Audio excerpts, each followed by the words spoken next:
Today, we're supposed to have a discussion with the congressman, the former congressman of Houston, Texas, Mr. Beto O'Rourke. And he was running for the office of the doghouse here in America. He said if he would be elected president, he would penalize all churches who did not believe and endorse and perform same-sex marriages. And he will strip all churches of their tax-exempt status. This is what we send the congressman. Why was this discussion very important? Here's a man who was running for the highest office in America. And as you can see, brothers and sisters, the LGBTQRXTUVW and the XYZ are really pushing their agenda and trying to force it. And the churches around the world are bowing to the force of it. In a world where moral convictions and societal values constantly collide, one issue continues to ignite fiery debate: the intersection of religious beliefs and LGBTQ+ rights. Recently, this controversy was reignited by the bold stance of a prominent political figure, Beto O'Rourke, who proposed stripping religious institutions of their tax-exempt status if they oppose same-sex marriage. His words sent shockwaves across the country, sparking both praise and outrage. But among the voices speaking out against this proposal, one man stood firm: Pastor Gino Jennings. Known for his unwavering dedication to biblical doctrine, Pastor Jennings extended an invitation for a televised discussion, seeking a direct conversation on the matter. Today, we're supposed to have a discussion with the congressman, the former congressman of Houston, Texas, Mr. Beto O'Rourke. And he was running for the office of the doghouse here in America.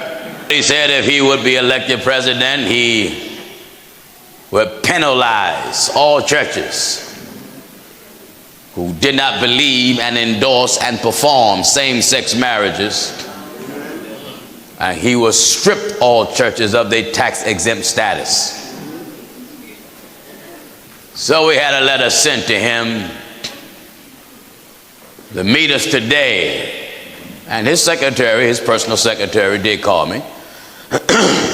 And we talked, and we told her how the format would be. And she said, "That's good, Pastor Jennings, that's very good." She said, "But you have a very busy schedule, and he may not be able to make it. Would you settle for a substitute?" I said, "Anybody." Because why would you attack the church? Because you've got some belief that promotes that which God is against. A formal letter was sent to O'Rourke, inviting him to engage in respectful dialogue. But the response, or lack thereof, spoke volumes. O'Rourke's proposition ignited fierce opposition from religious groups across America. Many saw it as an attack on religious liberty, a direct attempt to force churches to conform to modern cultural trends or face financial ruin. But was this truly a battle for equality, or was it an effort to suppress deeply held religious convictions? While some praised the idea as a necessary step towards progress, others warned of its dangerous implications. Critics argued that penalizing churches for upholding their scriptural belief sets a dangerous precedent, one that could eventually threaten all faith-based organizations. So, before I go further, I want to share with my brothers and sisters that are here, and come on, Dan, and my viewing audience, the letter that was sent.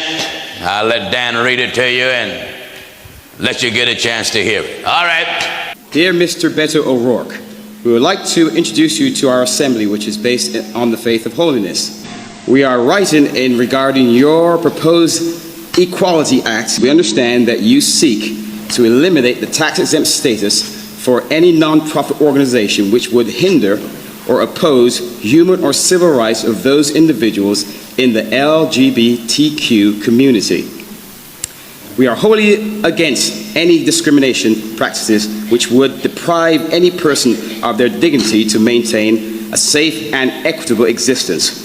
While we are opposed to any violation of human rights, we would like to better understand how you perceive the challenge of civil rights violations of those identifying as LGBTQ, and what you desired outcome is for those with different sentiments if the Equality Act is enacted. We would now like to offer you the opportunity to have a respectful and honest dialogue with an actual organization which may be targeted by your proposed act. We invite you to join us for a televised dialogue during our international end-of-year convocation to be held in Philadelphia, Pennsylvania, to define the reality and opinions of civil rights and human rights to which all are entitled, yet differently defined. We hope that you will see the need for this conversation and hope that you will accept our invitation with best regards. Thank you in advance for your time and consideration. We look forward to hearing from you soon. Sincerely, Pastor Gino Jennings. Thank you, brother. This is what we send the congressmen. Yes. Why was this discussion very important? Here's a man was running for the highest office in America. And as you can see, brothers and sisters, the LGBTQRXTUVW and the XYZ are really pushing their agenda and trying to force it.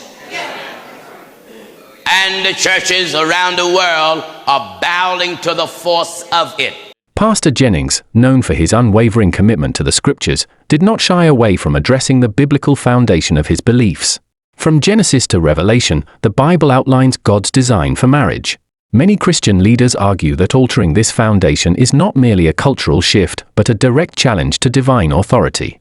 Genesis 2:24 KJV states, "Therefore shall a man leave his father and his mother, and shall cleave unto his wife, and they shall be one flesh." The question then arises, should churches be forced to comply with societal changes that contradict their faith, or should they be free to uphold their teachings without fear of government intervention? This issue extends beyond tax exemption. It's about the fundamental rights of individuals versus the rights of religious institutions. Those who support O'Rourke's proposal argue that refusing same-sex marriage is discrimination. But religious leaders counter that faith is not hatred, it is adherence to a higher law. Legal scholars warn that such a policy could set a precedent for the government to dictate religious practices. If churches can be financially punished for their beliefs today, what will stop further government interference in the future? History has shown that when religious freedom is compromised, society moves towards authoritarianism. Whether one agrees with traditional biblical teachings or not, the ability to worship freely without government control is a fundamental American right.